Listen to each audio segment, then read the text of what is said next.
Los glaciares son masas de hielo formados por agua en estado sólido o nieve proveniente de la atmósfera, que bajo la acción de la gravedad fluyen como un río, pero muy lentamente, a partir de los campos de neviza o cuencas de alimentación donde se originan. Para que se formen los glaciares, es necesario que la temperatura del sitio en donde se encuentran sea inferior o próxima a cero y que la cantidad de nieve caída a lo largo del año sea superior a la que se deshiela o derrite. Fundamentalmente, se pueden distinguir tres tipos generales de glaciares: de montaña o alpinos, de meseta o escandinavos y continentales o islandis.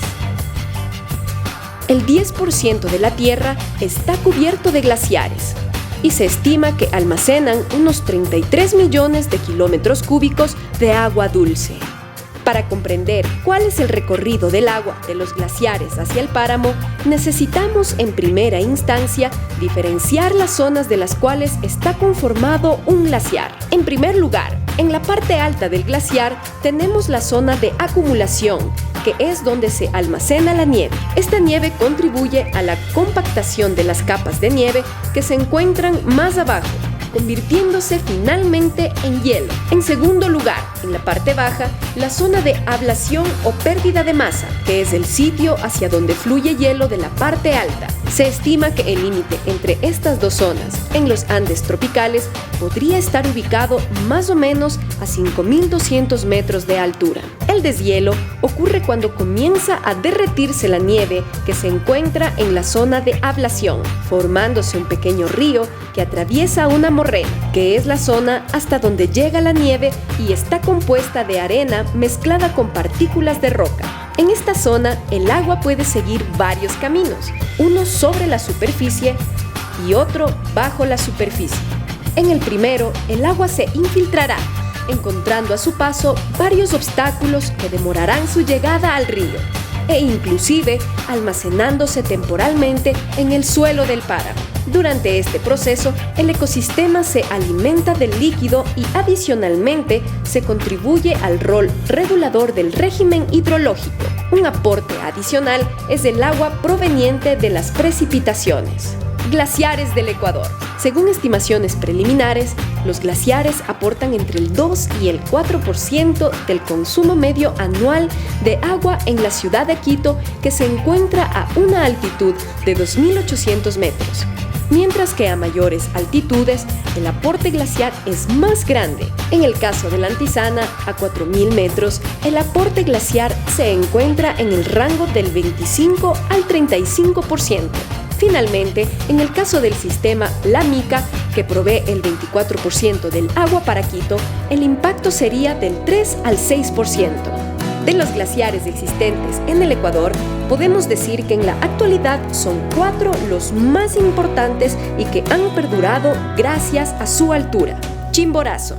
Es el volcán más alto del Ecuador y uno de los más altos de Sudamérica. Con 6.310 metros de altura, está ubicado a 30 kilómetros al noroeste de la ciudad de Riobamba y representa una fuente de agua para la población de las provincias de Bolívar y Chimborazo.